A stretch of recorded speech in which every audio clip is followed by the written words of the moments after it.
Duerme con la historia completa de los Sforza, el poder, las traiciones y el lujo de Milán. Milán no nació del arte, nació del miedo. Mientras el Renacimiento iluminaba el resto de Italia con mármol pulido, frescos celestiales y una armonía casi religiosa entre la forma y la belleza, en el norte una ciudad aprendía una lección completamente diferente. Una lección que los libros de historia suelen omitir porque es demasiado incómoda, demasiado humana, demasiado real para caber en los relatos ordenados que los colegios necesitan enseñar, antes de que el timbre suene y todos salgan corriendo, sin haber entendido nada verdaderamente importante sobre cómo funciona el mundo. El poder no pertenece al más refinado, no pertenece al más culto ni al más virtuoso ni al que tiene el árbol genealógico más impresionante. Colgado en la pared del salón principal pertenece al más decidido, al que se levanta cuando los demás dudan, al que avanza cuando los demás esperan, al que convierte el caos en oportunidad antes de que nadie más haya tenido tiempo de abrir los ojos y entender lo que está ocurriendo frente a sus narices. Y esa lección, esa verdad brutal y elemental que Milán aprendió antes que ninguna otra ciudad italiana, es exactamente lo que esta noche vas a recorrer conmigo, con la calma que da la oscuridad y el tiempo que da la noche, sin prisa, sin saltar partes, sin edulcorar los momentos más oscuros,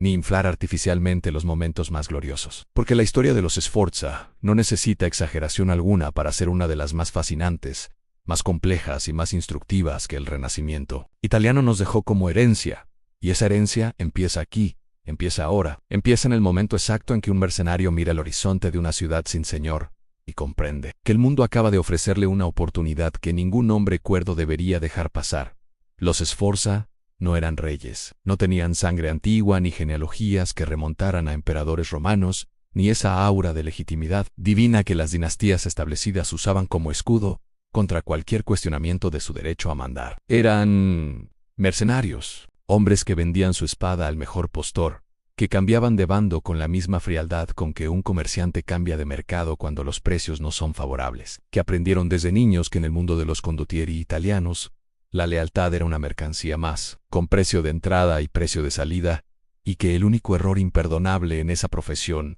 no era traicionar, sino hacerlo mal, hacerlo torpemente, hacerlo de una manera que dejara demasiadas huellas o demasiados enemigos vivos para contarlo. Y fue precisamente en ese mundo donde Muzio Attendolo, el fundador del linaje que después se llamaría Sforza, aprendió las reglas no escritas de una Italia que nunca tuvo un centro de poder estable, que siempre funcionó como un archipiélago de voluntades enfrentadas donde sobrevivir era ya una forma de victoria y prosperar era casi un milagro que se fabricaba con determinación y sangre fría, donde un campesino de la Romaña que a los 13 años decidió abandonar la tierra y tomar la espada podía convertirse, si tenía suficiente hambre y suficiente inteligencia y suficiente disposición para hacer lo que fuera necesario sin que la mano le temblara en el momento decisivo, en el patriarca de una familia que un día gobernaría una de las ciudades más ricas y peligrosas de Europa, lo cual dice algo muy específico sobre el tipo de mundo que era esa Italia fragmentada y violenta del siglo XV, un mundo donde el origen no cerraba ninguna puerta definitivamente si uno tenía la voluntad de derribarla. Cuando un mercenario decide dejar de servir para gobernar, Italia entera tiembla,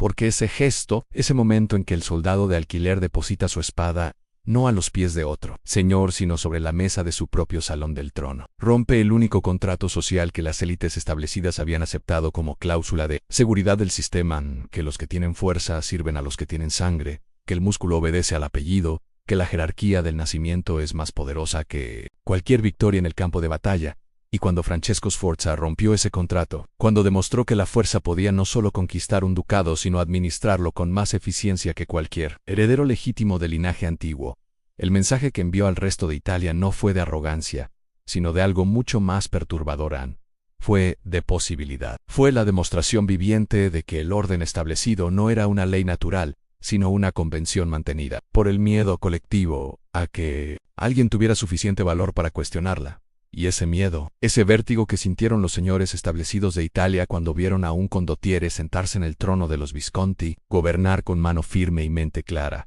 ese vértigo es el corazón de toda la historia que esta noche vamos a recorrer juntos, porque sin entender el miedo que producía la existencia misma de los Sforza, no se puede entender nada de lo que hicieron después. Nada de las alianzas que tejieron, nada del arte que financiaron, nada de las traiciones que cometieron y que sufrieron. Esta noche vas a entender algo que ningún libro de historia te explicó con suficiente claridad. Algo que los manuales escolares suavizan hasta hacerlo irreconocible. Porque la verdad sin suavizar resulta demasiado incómoda para un aula, donde se supone que la historia debe enseñar valores y no revelar mecanismos, que el poder que se toma con ambición siempre exige un precio, que ese precio no se paga una sola vez, sino en cuotas distribuidas a lo largo de generaciones, y que las dinastías más brillantes de la historia humana son a menudo las que pagaron más caro por el brillo que exhibieron, porque construyeron su esplendor sobre una fisura original que nunca pudieron cerrar del todo, sobre esa pregunta silenciosa que rondaba los pasillos del Castello Sforzesco como un fantasma que nadie quería nombrar, en voz alta, pero que todos sentían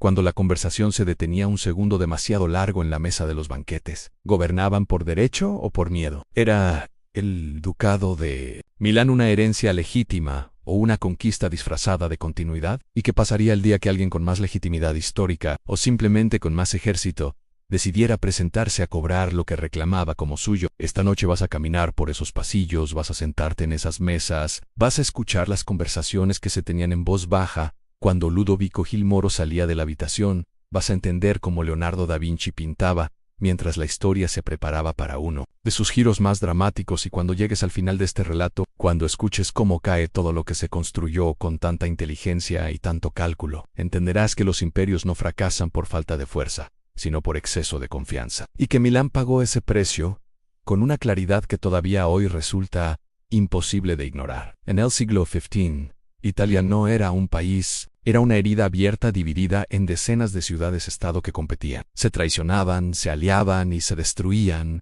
con una energía que ninguna otra región de Europa podía igualar en intensidad ni en creatividad destructiva. Porque los italianos del Renacimiento habían perfeccionado el arte de la política como ningún otro pueblo de su época. Habían convertido la diplomacia en una ciencia exacta con sus propios textos fundacionales, sus propias escuelas de pensamiento, sus propias reglas no escritas que todo actor relevante conocía de memoria, aunque nunca las hubiera leído en ningún libro. Y en ese laboratorio político sin precedentes, cada ciudad-estado era un experimento diferente. Cada forma de gobierno una hipótesis sobre cómo organizar el poder humano para que durara más que el hombre que lo ejercía. Y el resultado de todos esos experimentos simultáneos era un caos ordenado, una competencia feroz pero con reglas implícitas, una guerra permanente que rara vez destruía completamente a nadie, porque todos los actores entendían instintivamente que la eliminación total del adversario creaba vacíos que otros podían aprovechar, que era más inteligente debilitar que destruir, más útil humillar que aniquilar,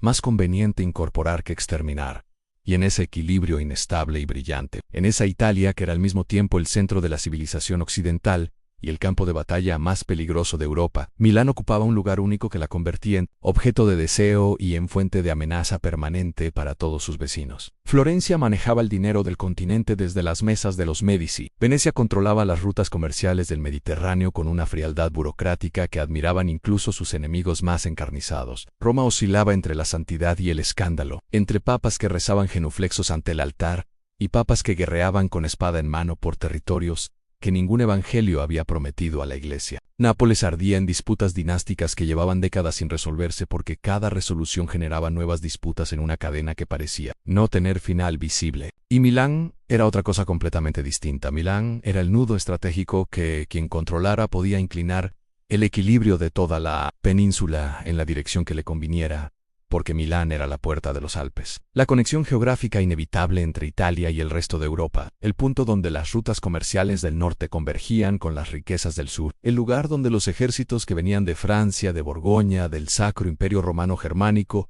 tenían que pasar obligatoriamente si querían entrar en el corazón de Italia sin rodear toda la península, lo que convertía a Milán en una ciudad que nunca podía permitirse el lujo de ser débil, porque la debilidad en una posición tan estratégicamente expuesta no era simplemente un problema interno, sino una invitación abierta a que potencias exteriores decidieran resolver el problema a su manera y en su beneficio, y esa presión constante, esa necesidad permanente de demostrar fortaleza ante vecinos italianos y potencias europeas al mismo tiempo, moldeó el carácter político de Milán de una manera que ninguna otra ciudad italiana experimentó con la misma intensidad. Los Visconti, la dinastía que había gobernado Milán durante generaciones, entendían perfectamente esa vulnerabilidad estructural de su posición, y habían construido su sistema de poder alrededor de ella, convirtiendo la amenaza en argumento, la exposición geográfica en razón de Estado, la necesidad de defensa permanente en justificación de un control ducal que toleraba poca disidencia interna y requería lealtades absolutas en tiempos de crisis, que eran, en Milán casi todos los tiempos sin excepción, notable. Construyeron murallas monumentales, pagaron ejércitos profesionales, con la regularidad que otros señores pagaban a sus sirvientes domésticos, tejieron alianzas matrimoniales por toda Europa con una meticulosidad que habría impresionado a cualquier diplomático moderno. Convirtieron el ducado en una maquinaria política eficiente que funcionaba no solo cuando el duque era competente, sino incluso cuando era mediocre, porque la estructura en sí misma era suficientemente sólida para absorber una generación de liderazgo, débil sin colapsar inmediatamente, lo que era en sí mismo un logro extraordinario en una Italia donde la muerte de un gobernante capaz solía desencadenar crisis de sucesión que podían durar años y costaban vidas por decenas de miles. Pero los Visconti no pudieron resolver el problema más antiguo y más irresoluble de todas las monarquías hereditarias, que el poder, que se transmite por sangre, depende de que los herederos tengan la capacidad necesaria para ejercerlo. Y la naturaleza, que no tiene ningún interés particular en garantizar la continuidad política de las familias gobernantes, distribuye el talento con una aleatoriedad que desespera a los genealogistas y alegra a los oportunistas. Cuando Filippo Maria Visconti, el último duque del linaje, murió en 1447 sin un heredero legítimo varón reconocido como tal por las potencias que habrían necesitado validar la sucesión, Milán quedó en un vacío que todos los actores del tablero italiano empezaron a medir, con la mirada hambrienta del que lleva tiempo esperando exactamente este momento, y ha preparado con anticipación lo que va a hacer cuando llegue en Venecia. Se movió. El rey de Nápoles evaluó sus opciones. El papa calculó qué candidato le resultaría más manejable. Los nobles milaneses que habían sobrevivido décadas bajo el control visconteo aprovecharon el momento para intentar restablecer algo parecido a una república que nadie había pedido, pero que varios proclamaron, con el entusiasmo de quienes han esperado demasiado tiempo para escucharse hablar en público sin consecuencias. Y en medio de ese caos, observando, esperando, midiendo el momento exacto con la paciencia que solo tiene quien ha pasado décadas, aprendiendo que en la guerra, como en la política, el timing lo es todo, estaba Francesco Sforza, condottiere, esposo de Bianca Maria Visconti, hija ilegítima pero reconocida, del duque muerto, hombre que durante años había servido a los Visconti, con una lealtad calculada que nunca excedía exactamente lo necesario, para ser útil sin llegar a ser imprescindible de una manera que lo atara permanentemente a sus señores, y que ahora, con el ducado en disputa y su conexión matrimonial con el linaje extinto como único título que nadie podía quitarle sin argumentos jurídicos complicados, comprendía que el momento que había estado esperando sin admitirlo en voz alta había llegado finalmente. Francesco Sforza no entró en Milán como invasor tosco ni como conquistador que llega con la espada levantada, y la soberbia de quien cree que la fuerza bruta es argumento suficiente para cualquier reclamo. Entró con una narrativa cuidadosamente construida durante meses de maniobras militares y diplomáticas paralelas. Una narrativa que presentaba su avance no como conquista sino como restauración. No como ruptura sino como continuidad. No como la ambición de un mercenario que ve su oportunidad sino como la responsabilidad de un hombre que tiene el deber de proteger la ciudad de su esposa muerta contra el caos que la amenaza desde dentro y desde fuera simultáneamente. Fue paciente cuando la impaciencia habría sido más natural. Fue generoso cuando la avaricia habría sido más rentable a corto plazo. Negoció con los nobles milaneses que habían intentado la república en lugar de humillarlos, porque sabía que los hombres humillados guardan rencores que se cobran en el peor momento posible, y que un enemigo incorporado como aliado menor vale más que un adversario derrotado que pasa el resto de su vida planeando revancha. Y cuando finalmente entró en Milán en 1450 como duque reconocido, cuando las puertas de la ciudad se abrieron ante él no porque nadie pudiera detenerlo militarmente, sino porque suficientes personas dentro de los muros habían llegado a la conclusión de que era la opción menos mala disponible en un menú de alternativas todas igualmente inquietantes. Francesco Sforza había conseguido algo que muy pocos conquistadores en la historia habían logrado: hacer que su conquista pareciera una elección razonada de los conquistados. Esa habilidad para transformar la realidad del poder en una narrativa de legitimidad fue la herencia más valiosa que Francesco Sforza dejó a sus descendientes, más valiosa que los territorios, más valiosa que los ejércitos, más valiosa que las alianzas diplomáticas que construyó con una paciencia que admiraban incluso sus enemigos, porque los territorios pueden perderse en una batalla, los ejércitos pueden disolverse cuando el dinero escasea, las alianzas pueden romperse cuando cambian los intereses de las partes, pero la capacidad de construir narrativas que justifiquen el poder y conviertan a los gobernados en cómplices voluntarios de su propia gobernanza es una habilidad que se transmite como instinto político de generación en generación, cuando el ambiente familiar la cultiva con suficiente constancia. Y Francesco Sforza cultivó ese ambiente con la misma atención que dedicó a las murallas y a los ejércitos. Tal vez con más atención, porque comprendía que Milán era una ciudad demasiado sofisticada, demasiado acostumbrada a la excelencia en todas sus formas, demasiado orgullosa de su historia y su cultura para aceptar sin objeción un señor que solo supiera hacer la guerra, y que si los Sforza querían gobernar no solo con eficiencia, sino con el consentimiento tácito de una ciudad que nunca se rindió del todo a ningún señor. Tendrían que aprender a ser más que soldados, tendrían que convertirse en mecenas, en promotores de la cultura, en constructores de un esplendor que la ciudad pudiera reconocer como propio, y del que pudiera enorgullecerse sin sentirse humillada por la mano que lo pagaba. La pregunta que hace única a la historia de los Sforza no es cómo tomaron el poder. La historia está llena de hombres que tomaron el poder por la fuerza. La historia universal no es otra cosa que una larga lista de conquistas justificadas con argumentos que varían en sofisticación, pero coinciden en lo fundamental. Alguien tenía algo que otro quería. El segundo tenía más capacidad de violencia que el primero. Y el resultado fue un cambio de manos que los vencedores llamaron necesidad histórica, y los vencidos llamaron robo cuando podían hacerlo sin consecuencias letales. Así que, no. La pregunta de cómo los Sforza tomaron Milán, aunque tiene su propia complejidad,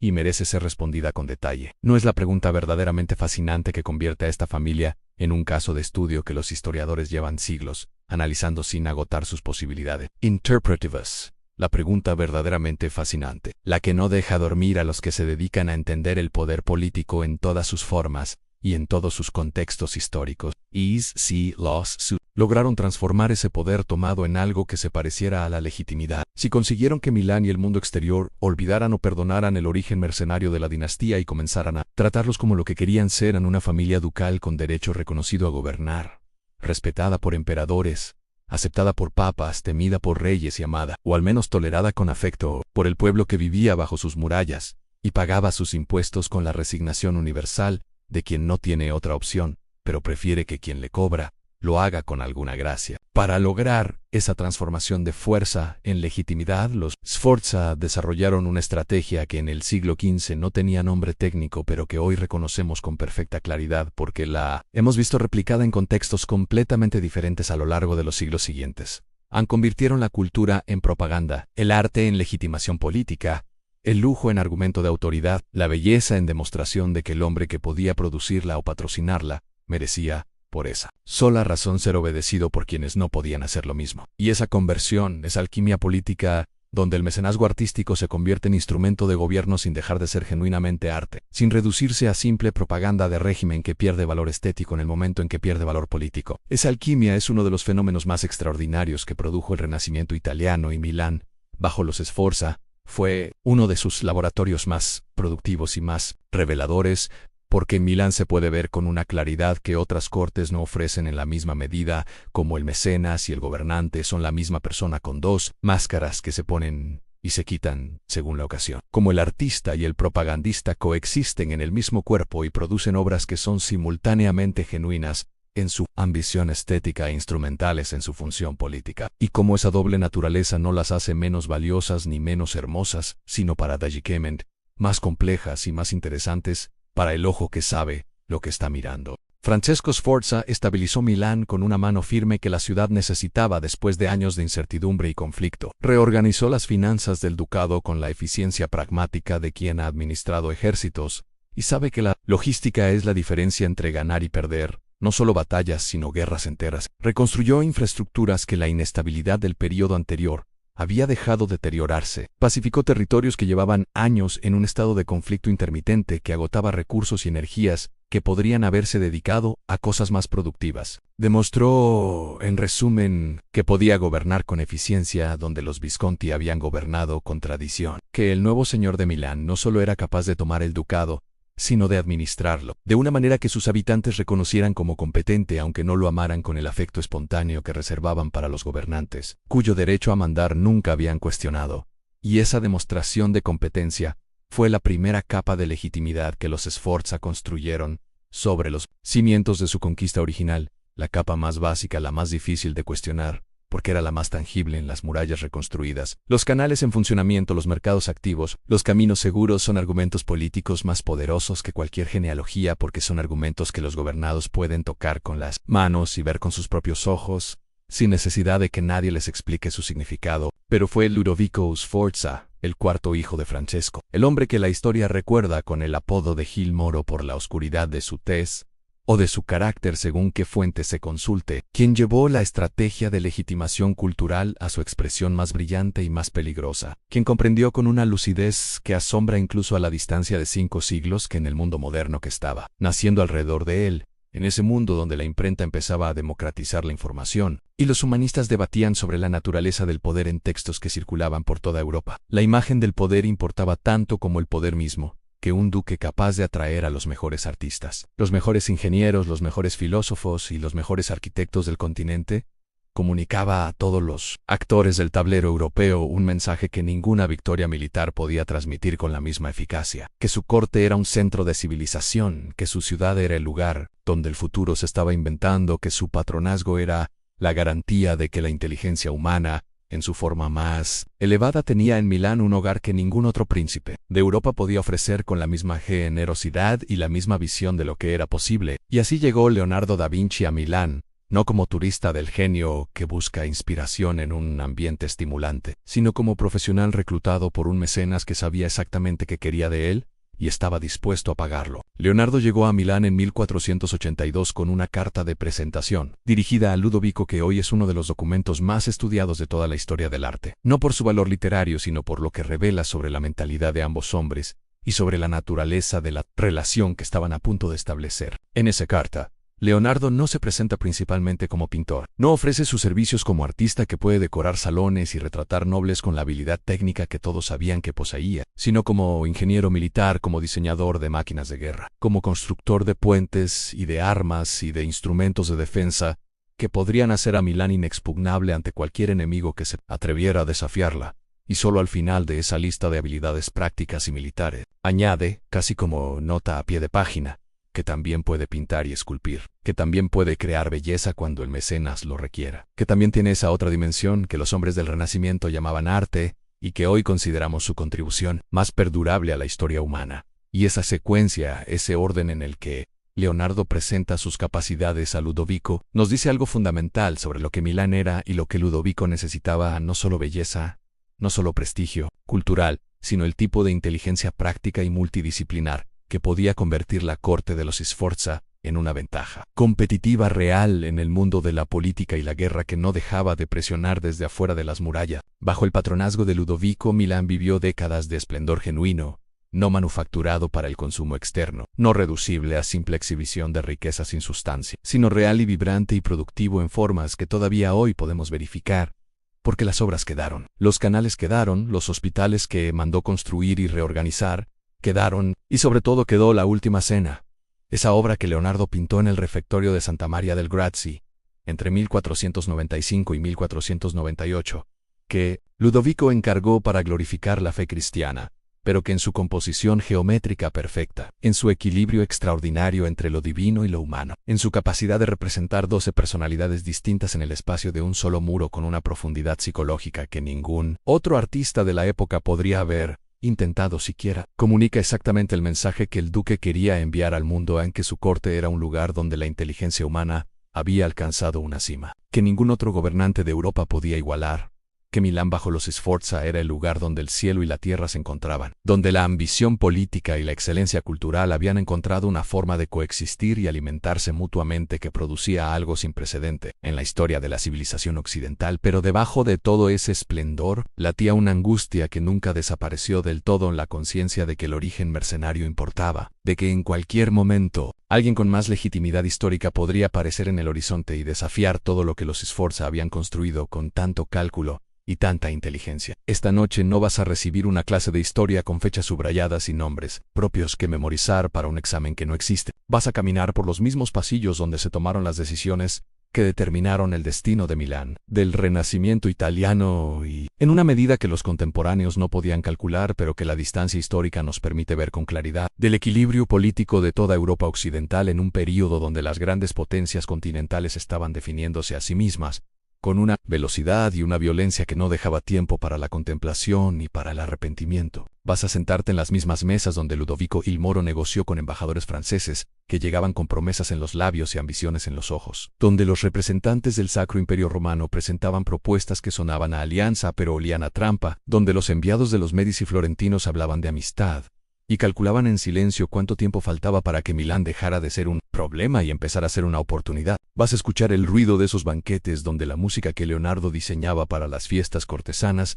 creaba una atmósfera de refinamiento y sofisticación que contrastaba de manera casi obscena con la brutalidad de las conversaciones políticas que se desarrollaban simultáneamente en los rincones donde los músicos no podían escuchar, donde los acuerdos reales se hacían no en el centro del salón sino en los márgenes, no con discursos sino con susurros, no con contratos firmados, sino con miradas entendidas entre hombres que habían aprendido a comunicarse sin palabras. Verás como un hombre nacido de la clase de los soldados de alquiler, sin apellido nobiliario reconocido, sin la protección de ninguna genealogía que lo conectara con los grandes linajes de Europa. Construyó desde cero una de las cortes más sofisticadas y más influyentes del continente, y convenció a medio mundo de que siempre había sido así, de que los Sforza eran naturalmente grandes, naturalmente refinados, naturalmente destinados a gobernar, cuando la realidad era que esa naturalidad había sido construida con el mismo esfuerzo consciente y calculado con que se construye una muralla en piedra sobre piedra, alianza sobre alianza, gesto de generosidad sobre gesto de generosidad, obra de arte sobre obra de arte, hasta que el edificio resultante era tan impresionante que nadie quería detenerse a examinar los cimientos por miedo a descubrir que eran más frágiles de lo que el conjunto sugería. Verás cómo Ludovico il Moro llevó esa estrategia hasta el límite donde la brillantez se confunde con la arrogancia, donde la confianza en la propia inteligencia empieza a erosionar la capacidad de ver los propios errores, donde el hombre que ha jugado ajedrez político durante décadas con extraordinario éxito empieza a creer que es invulnerable a las mismas trampas en que él mismo hizo caer a sus adversarios, y como ese momento de ceguera voluntaria, ese instante en que el gobernante más lúcido de su generación dejó de tener miedo y empezó a creer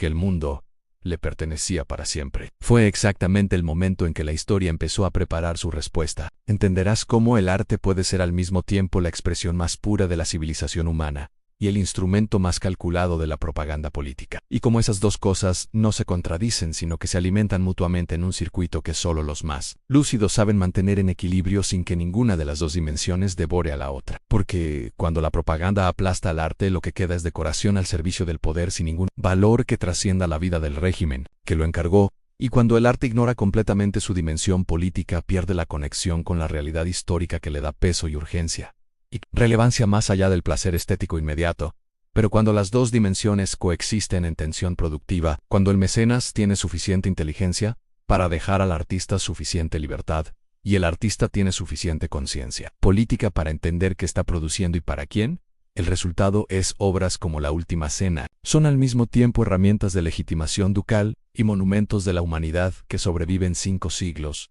al régimen que las encargó porque contienen algo que trasciende su función original, algo que habla a todos los que las miran, independientemente de que sepan o no sepan nada sobre los Sforza, independientemente de que les importe o no les importe la política italiana del siglo XV, independientemente de que sean creyentes o no creyentes,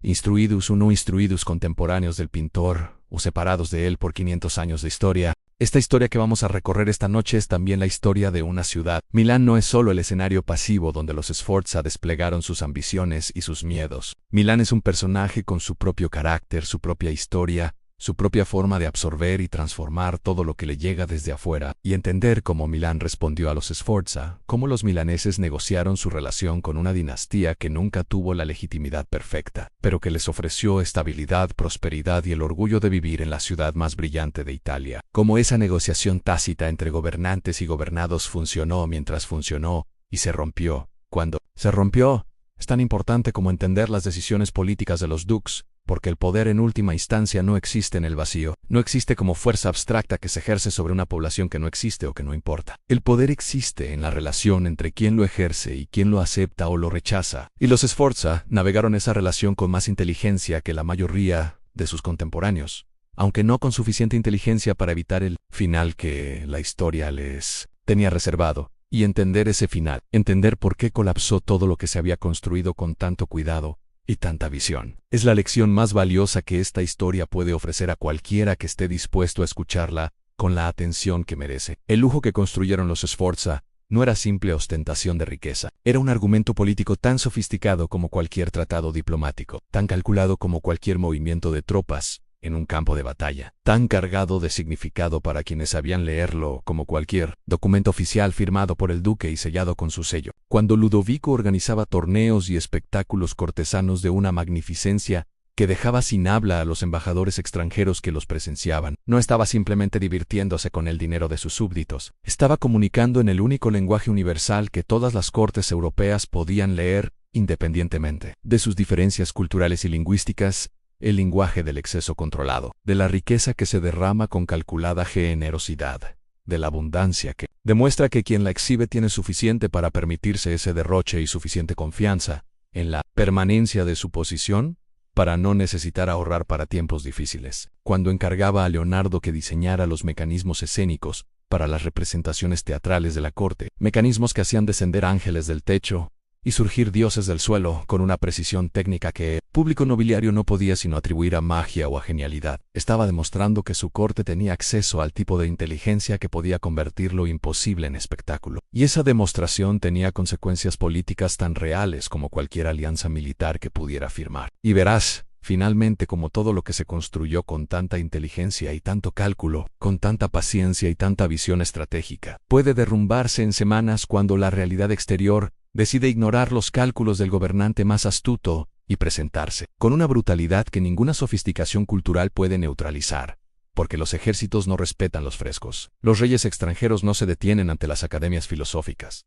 y el poder más brillante que el hombre pueda construir sigue siendo frágil ante la combinación correcta de fuerza exterior y error propio que los Sforza encontraron en 1499 cuando Luis XII de Francia cruzó los Alpes reclamando lo que consideraba suyo por derecho dinástico, y encontró una ciudad que, a pesar de todo su esplendor, no estaba en condiciones de resistirlo durante el tiempo suficiente para que la ayuda que Ludovico pedía desesperadamente a todos sus aliados llegara antes de que la situación fuera irreversible. Y así la historia de los Sforza llegó a su fin no con el ruido de una gran batalla, sino con el silencio particular de una huida, de un hombre poderoso que sale de su ciudad por la puerta de atrás mientras los ejércitos del rey de Francia entran por la principal. Y ese silencio, esa imagen, es la mejor respuesta posible a la pregunta que los Sforza nunca pudieron contestar definitivamente. ¿Gobernaban por derecho o por miedo? La historia respondió por ellos. Si estas historias te acompañan en la noche, si esta forma de recorrer el pasado te resulta diferente a todo lo que escuchaste antes, si sientes que aquí la historia no se recita sino que se vive, que los hombres y las mujeres de los que hablamos no son figuras planas en un manual escolar,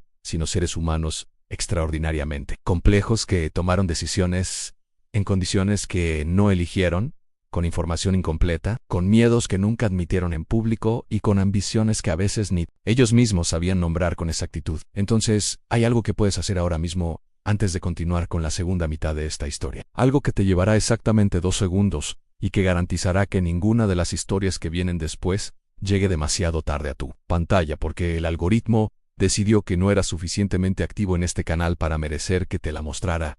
Suscríbete. Activa la campana de notificaciones, haz que el sistema sepa que estás aquí y que quieres seguir estando aquí, no como favor a quien hace estos contenidos, sino como acto de interés propio de alguien que ha encontrado un lugar donde la historia se cuenta con la seriedad y la profundidad que merece, sin simplificaciones que la hacen más fácil de consumir pero más difícil de entender, sin dramatizaciones artificiales que añaden emoción donde la realidad ya tiene suficiente, sin moralejas impuestas desde fuera que reducen la complejidad de lo humano a lecciones de autoayuda, vestidas con ropa de época.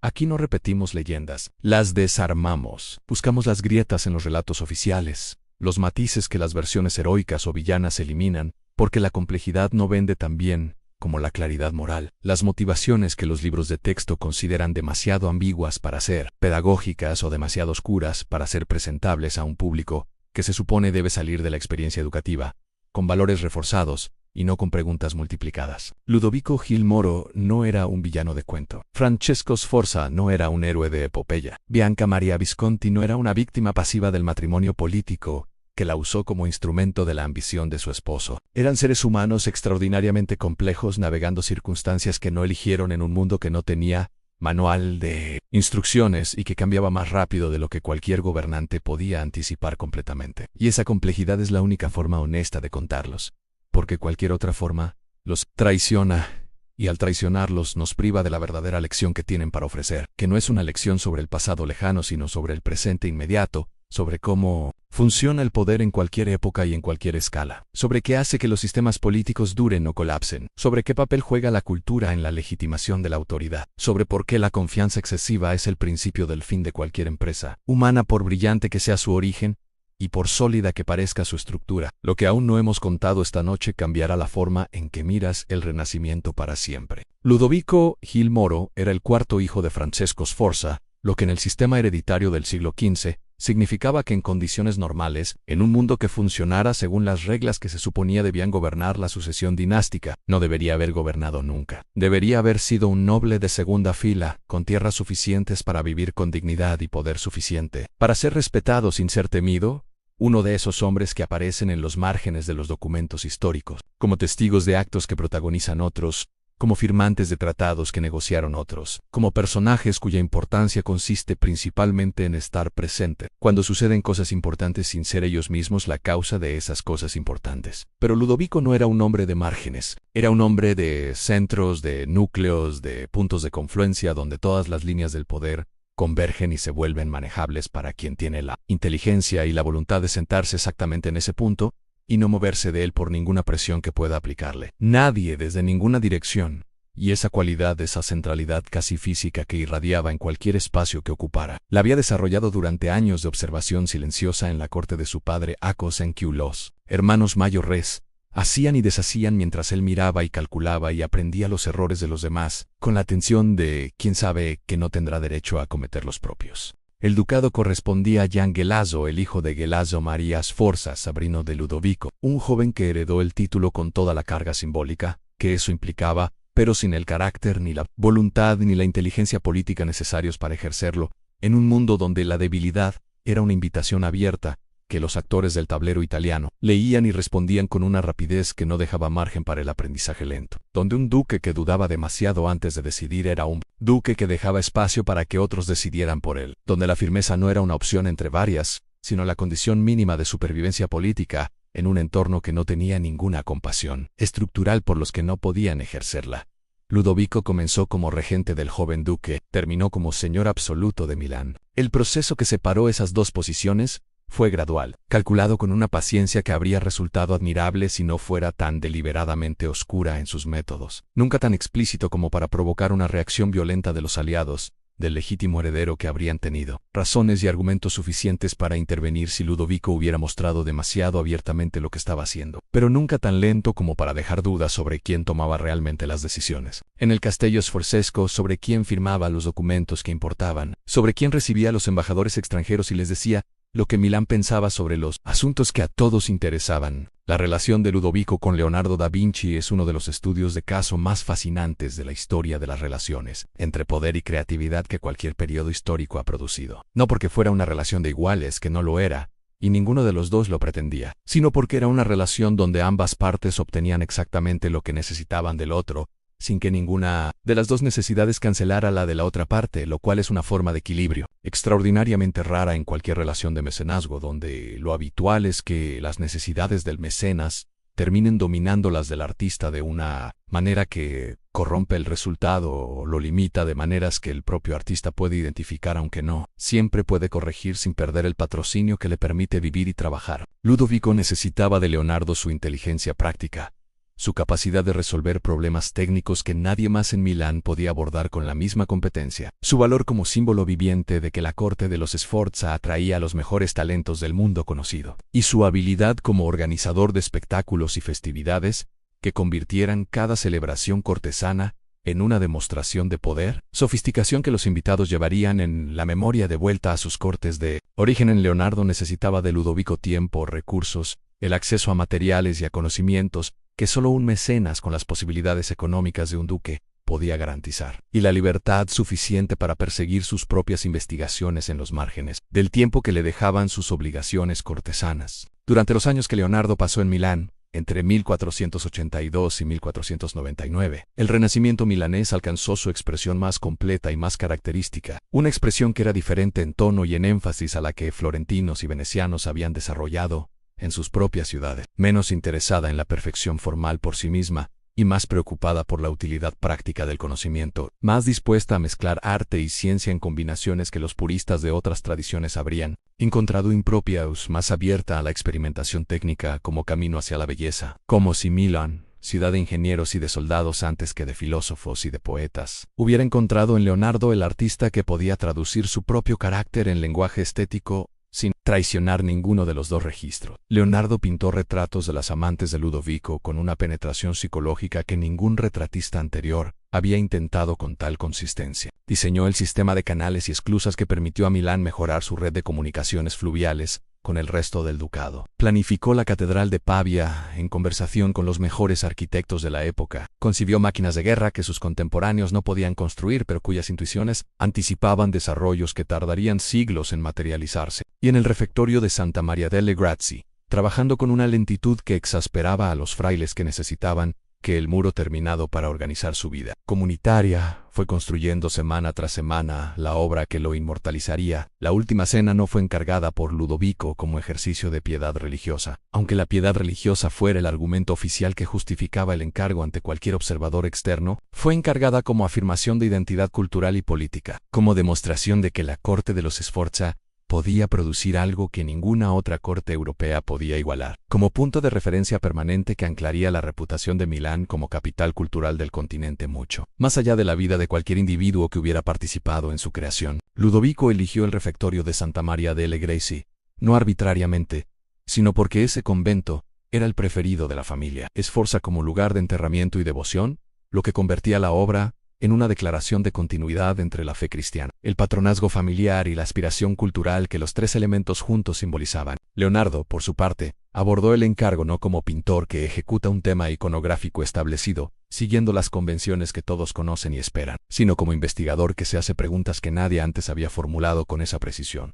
¿Cómo se ve el momento exacto en que la traición se hace pública? ¿Cómo se distribuye el impacto emocional de una revelación devastadora entre 12 personas con 12 caracteres distintos? ¿Cómo se representa la simultaneidad de reacciones en un espacio que la pintura, a diferencia del tiempo real, solo puede mostrar en un instante congelado? Y las respuestas a esas preguntas están en el muro del refectorio de Santa Maria delle Grazie, disponibles para cualquiera que quiera mirarlas con suficiente atención. Pero mientras Leonardo pintaba y los filósofos de la Academia Milanesa debatían sobre Platón, y los ingenieros proyectaban nuevos canales, y los músicos componían madrigales para las celebraciones cortesanas, la política exterior de Milán estaba acumulando tensiones que ninguna cantidad de excelencia cultural podía neutralizar indefinidamente. Ludovico era un jugador de ajedrez político extraordinariamente hábil, en un tablero donde todos los demás actores también jugaban con una competencia que no perdonaba los errores demasiado obvios, y durante años había navegado ese tablero con una destreza que sus contemporáneos admiraban,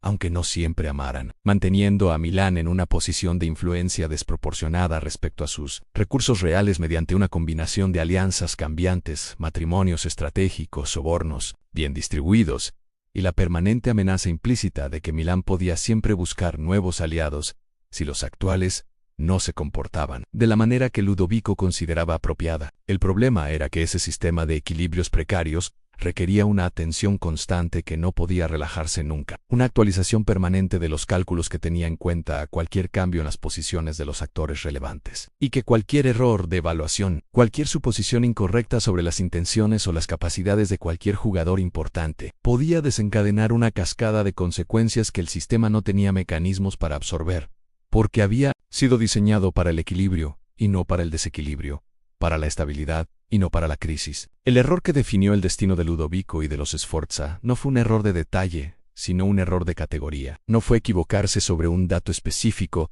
sino equivocarse sobre la naturaleza misma del juego que estaba jugando. Y ese tipo de error es el más difícil de evitar, precisamente porque lo cometen con más frecuencia los jugadores más inteligentes, los que han tenido tanto éxito con su modelo de comprensión del mundo que no pueden imaginar que el mundo haya cambiado de una manera que ese modelo ya no puede capturar fielmente. Ludovico llevaba décadas usando a Francia como contrapeso en el equilibrio de poder italiano, invocando la amenaza francesa cuando necesitaba presionar a sus vecinos para que se comportaran de la manera que le convenía, jugando con la posibilidad de la intervención francesa como un factor que todos los actores italianos temían y que por tanto ninguno podía ignorar cuando Milán lo ponía sobre la mesa de negociación. Ese juego había funcionado extraordinariamente bien durante mucho tiempo porque Todos los actores italianos, incluido Ludovico, asumían implícitamente que Francia era un factor de presión, pero no de realización. Una amenaza creíble, pero no una potencia que realmente descendería sobre Italia con la intención de quedarse. Porque el precedente histórico y la lógica geopolítica sugerían que las expediciones francesas a Italia tendían a retirarse eventualmente ante la resistencia del terreno, la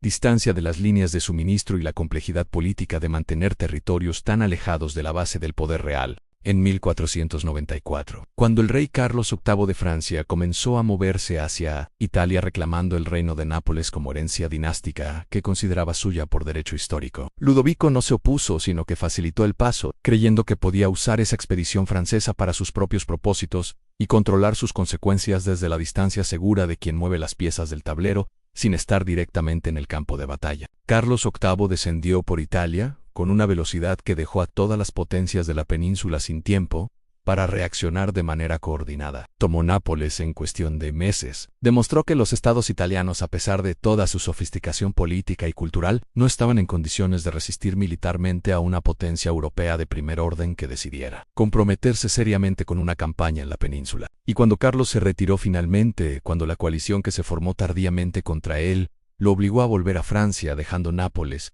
pero llevándose la lección de que Italia era conquistable, el equilibrio político italiano nunca volvió a ser el mismo, porque la invasión francesa de 1494 había demostrado algo que todos sabían en teoría pero que nadie quería ver confirmado en la práctica, en que los muros de las ciudades italianas, por sólidos que fueran, y la diplomacia de sus gobernantes, por sofisticada que fuera, no eran suficientes para detener a un ejército moderno que llegara con determinación y recursos adecuados. Luis XII de Francia, que sucedió a Carlos VIII en 1498. Tenía razones dinásticas propias para reclamar el ducado de Milán. Era nieto de Valentina Visconti, hija de Gian Galeazzo Visconti, y a través de esa línea materna consideraba tener derechos sobre el ducado que Francesco Sforza había tomado 48 años antes. Esos derechos eran jurídicamente discutibles según cualquier interpretación seria del derecho sucesorio de la época, porque las reclamaciones a través de línea femenina tenían un estatus complicado en el sistema legal que regulaba la sucesión de los estados italianos, y porque habían pasado 5 décadas de gobiernos Sforza, que habían creado realidades políticas que ningún tribunal podía simplemente ignorar como si no existieran. Pero en el mundo del siglo XV, los derechos dinásticos eran frecuentemente argumentos post hoc, que se construían para justificar decisiones tomadas por otras razones, y la razón real por la que Luis XII quería Milán no era primariamente genealógica sino estratégica. Milán era la llave de Italia, y quien controlara Milán controlaba el acceso a los recursos y las oportunidades que Italia representaba para cualquier potencia europea que tuviera la visión suficiente para entenderlo, y la fuerza suficiente para actuar sobre esa comprensión. Ludovico, que durante años había jugado con la posibilidad francesa como herramienta de presión, descubrió en 1499 que había creado las condiciones para su propio desplazamiento, al facilitar que Francia se familiarizara con el terreno italiano y perdiera el miedo que la había mantenido al norte de los Alpes durante generaciones. La caída de Milán ante los franceses en 1499 fue tan rápida que resultó incomprensible para los contemporáneos que habían visto a Ludovico maniobrar con tanta brillantez durante tantos años. Los aliados que Ludovico había cultivado durante décadas desaparecieron, con una velocidad que revelaba cuánto de esa lealtad había sido comprada y cuánto había sido genuina, lo cual, en el caso de las cortes italianas del siglo XV, significaba que la mayor parte era comprada y muy poco genuina, porque el sistema de alianzas en que Ludovico había confiado era exactamente el tipo de sistema que él mismo había construido y manipulado durante años, y un hombre que sabe mejor que nadie cómo se manipula un sistema de ese tipo debería haber sabido también cuánto podía confiar en él cuando las presiones llegaran desde afuera, con una intensidad que el sistema no había sido diseñado para resistir. Ludovico huyó de Milán en septiembre de 1499, mientras las tropas de Luis XII entraban por las puertas de la ciudad con una facilidad que resultaba casi insultante comparada con las décadas de esfuerzo que había costado construir el ducado más brillante de Italia. Se refugió en el Tirol, en la corte del Sacro Imperio, buscando el apoyo que el emperador Maximiliano, con quien había mantenido relaciones diplomáticas durante años, y cuya hija Bianca María había tomado como segunda esposa, podría ofrecerle para recuperar lo que había perdido con tanta rapidez. El regreso de Ludovico a Milán en febrero de 1500 fue uno de los episodios más dramáticos y más reveladores de toda su historia. Volvió con tropas mercenarias suizas pagadas con los últimos recursos que pudo movilizar en el exilio. Y la respuesta inicial de Milán fue sorprendente. En la ciudad lo recibió con algo parecido al entusiasmo, lo cual decía algo interesante sobre la diferencia entre la lealtad real de los milaneses a los Sforza y la facilidad con que la ciudad había aceptado la dominación francesa, que resultaba más pesada y más arrogante de lo que los habitantes de Milán habían anticipado cuando vieron a sus nuevos gobernantes entrar por las puertas de la ciudad con la superioridad particular de los conquistadores, que se creen haciendo un favor a los conquistados. Durante semanas pareció posible que la aventura francesa en Milán fuera a terminar antes de consolidarse, que Ludovico pudiera recuperar su ciudad con una combinación de dinero suizo y apoyo popular, que juntos constituyeran una fuerza suficiente para hacer que los franceses recalcularan el precio de mantenerse en un territorio que resistía activamente su presencia. Pero la recuperación de Milán era un objetivo que requería más tiempo y más recursos de los que Ludovico tenía disponible. Y cuando sus tropas mercenarias suizas recibieron una oferta mejor de los franceses, cuando los hombres por los que Ludovico había pagado todo lo que tenía decidieron que era más conveniente cambiar de bando que seguir luchando por un señor que ya no podía garantizarles ni la paga ni la victoria,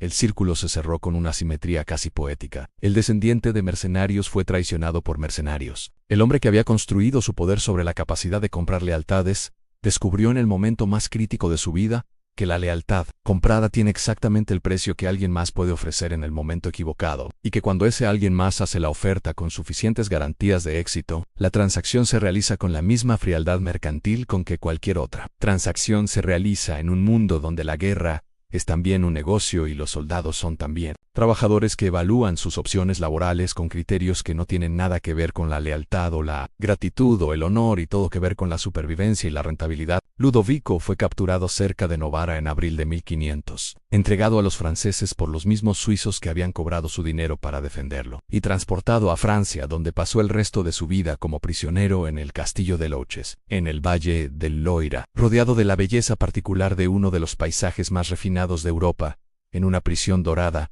que era a la vez un homenaje irónico al tipo de lujo que él mismo había cultivado durante décadas, y una demostración brutal de que ese lujo no tenía ningún poder de protección real cuando la fuerza exterior que lo desafiaba era suficientemente determinada. Murió en 1508 sin haber vuelto a ver Milán, sin haber recuperado el ducado que consideraba suyo, sin haber entendido tal vez completamente por qué todo lo que había construido con tanta inteligencia y tanto cálculo había colapsado con tanta rapidez. Lo que le pasó a Leonardo durante la caída de los Sforza ilustra con claridad algo que la historia del arte suele pasar por alto en beneficio de una narrativa más limpia sobre el genio creador como entidad autónoma que flota por encima de las contingencias políticas, en que los artistas son también actores en el mundo que los rodea, que sus condiciones de trabajo dependen de estructuras de poder que pueden cambiar con una velocidad que los deja sin anclaje, y que la capacidad de adaptarse a esos cambios es tan parte del talento de un artista como cualquier habilidad técnica o visión estética que pueda poseer. Leonardo no abandonó Milán en 1499, con la angustia del exiliado que deja atrás su hogar y su identidad. Abandonó Milán con la eficiencia práctica del profesional que evalúa sus opciones en un mercado que acaba de cambiar sus parámetros fundamentales, y concluye que es momento de buscar nuevas oportunidades en otros lugares con otras posibilidades. Fue a Venecia brevemente, volvió a Florencia, donde los Medici habían recuperado suficiente estabilidad para ofrecer condiciones de trabajo razonables. Trabajó para Cesare Borgia como ingeniero militar con la misma dedicación profesional con que había trabajado para Ludovico, sin que el carácter violento y moralmente cuestionable de su nuevo empleador pareciera perturbar su productividad ni sus investigaciones, lo que dice algo sobre la capacidad de Leonardo para separar la calidad del trabajo del carácter del que lo paga, una capacidad que los artistas que dependen del mecenazgo desarrollan por necesidad, aunque no siempre la admitan en sus notas autobiográficas. Los hijos de Ludovico Massimiliano y Francesco intentaron durante las décadas siguientes recuperar el ducado de Milán con apoyo suizo e imperial, y en algunos momentos estuvieron cerca de conseguirlo. Lo suficientemente cerca como para que la historia alternativa donde los Sforza recuperan Milán y continúan gobernando durante otra generación no sea completamente imposible, sino solo improbable, lo cual es en sí mismo una reflexión sobre la contingencia de la historia, sobre cómo las grandes transformaciones que en retrospectiva parecen inevitables, eran en su momento procesos abiertos, cuyo resultado dependía de decisiones individuales, accidentes climáticos, enfermedades inesperadas y cientos de variables pequeñas que ningún modelo determinista puede capturar completamente. Massimiliano Sforza recuperó Milán en 1512 con apoyo suizo, y lo gobernó hasta 1515, cuando Francisco I de Francia lo derrotó en la batalla de Marignano, en uno de los enfrentamientos militares más decisivos del siglo XVI. Una batalla donde la caballería francesa y la artillería combinadas demostraron que el modelo de guerra suizo, basado en la infantería de picas, que había dominado los campos de batalla europeos durante décadas, había alcanzado sus límites ante la combinación de armas que el ejército francés había desarrollado. Francesco II Sforza tuvo un período de gobierno aún más complicado, dependiente completamente del apoyo del Sacro Imperio Romano, incapaz de ejercer una soberanía real sobre un ducado que era ya un peón en el enfrentamiento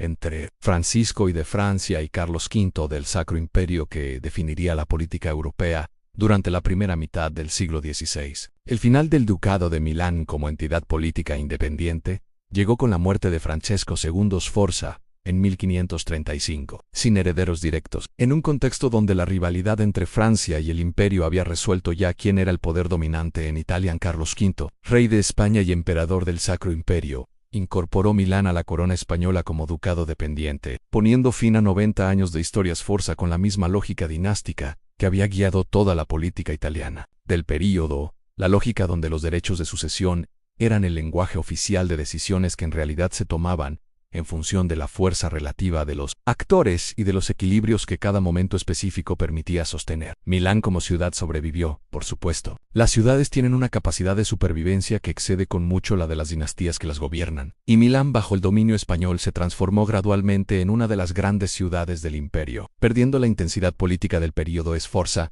pero conservando la infraestructura económica, cultural y arquitectónica que esos 90 años habían construido. El Castello Sforzesco siguió en pie, aunque su función cambió repetidamente a lo largo de los siglos siguientes. Los canales que Francesco Sforza y Ludovico habían mandado construir y mejorar siguieron funcionando y siguen funcionando hoy, y las obras de arte que el mecenazgo Sforza había financiado permanecieron en Milán como el legado más duradero de una familia que no logró lo que más quería, pero logró algo que tal vez vale más en dejar una ciudad más hermosa, más sofisticada y más rica culturalmente de lo que la habían encontrado. El legado de los Sforza es paradójico en la forma específica en que solo los legados de los que fracasan pueden ser paradójicos. Dejaron más de lo que conservaron, construyeron más de lo que pudieron proteger, invirtieron con una visión de largo plazo que el corto plazo de su propio fin no pudo honrar completamente. Francesco Sforza construyó un sistema político funcional sobre los restos del poder visconteo y demostró que la competencia puede sustituir al derecho de sangre en la gestión de un Estado complejo,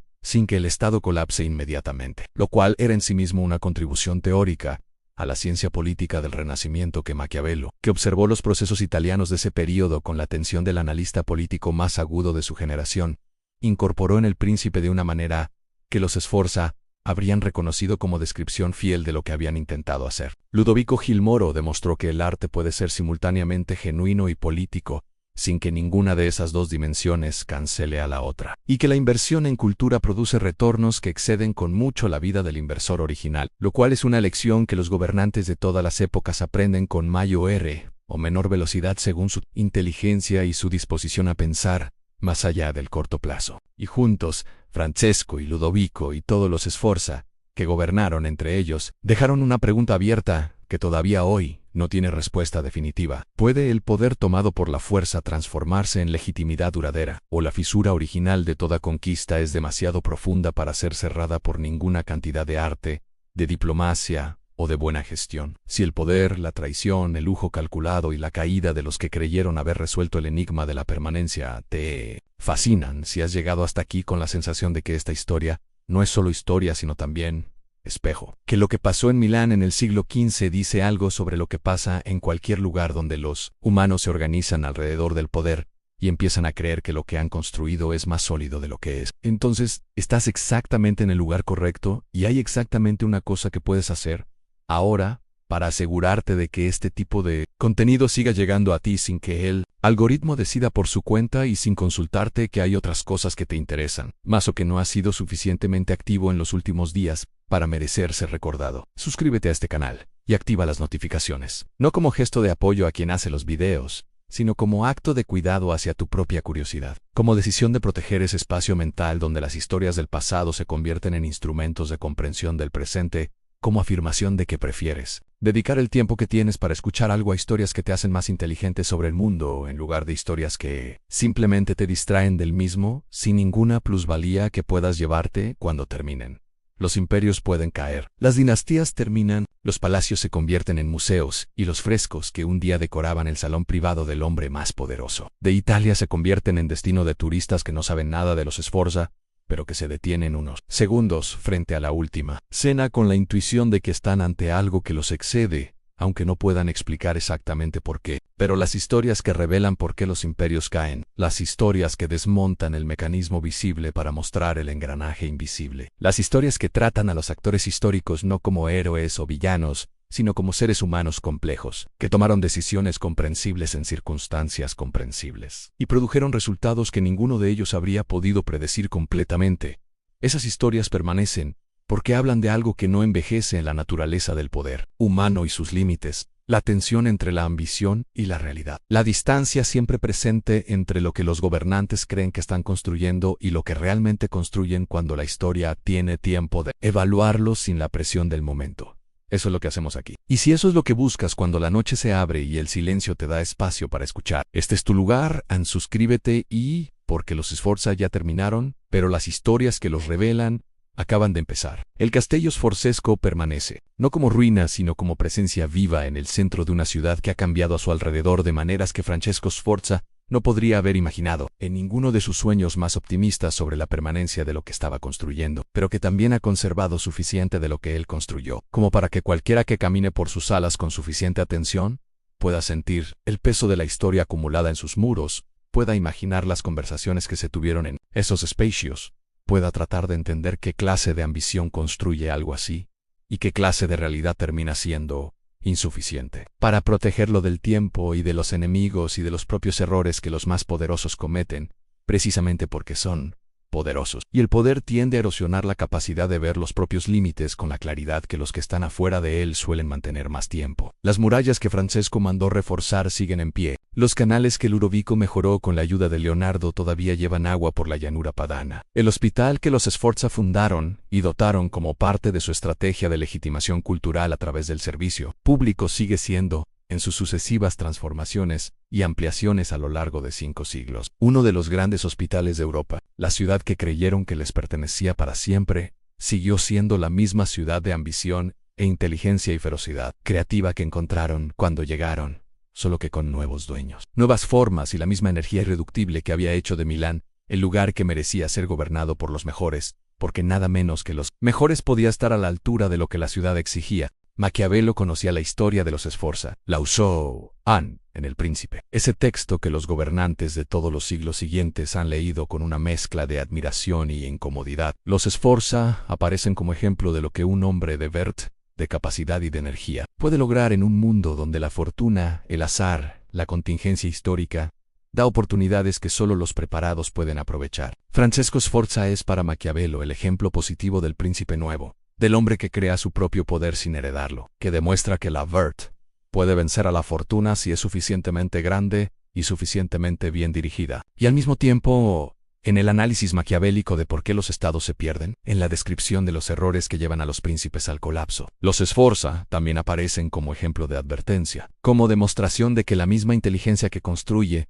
puede destruir cuando se vuelve sobre sí misma y pierde la capacidad de distinguir entre lo que el gobernante quiere creer y lo que la realidad exige que crea para sobrevivir. La tensión entre esos dos usos de los Sforza en el pensamiento maquiavélico refleja perfectamente la tensión que define su historia completa. Fueron simultáneamente ejemplo de lo que es posible y ejemplo de los límites de lo posible, demostración de que el poder se puede construir desde nada, y demostración de que ningún poder construido por el hombre es inmune al tiempo y a la historia que sigue moviéndose. Aunque el gobernante haya decidido que ya llegó a su destino final, la pregunta que los Sforza no pudieron responder, esa pregunta sobre si el poder tomado por la fuerza puede transformarse en legitimidad duradera, sigue sin tener respuesta definitiva porque la historia no produce respuestas definitivas sobre preguntas de esa naturaleza. Produce ejemplos, produce matices, produce casos que apoyan una interpretación y casos que apoyan la interpretación contraria, y lo que los historiadores hacen con esos ejemplos dice tanto sobre los historiadores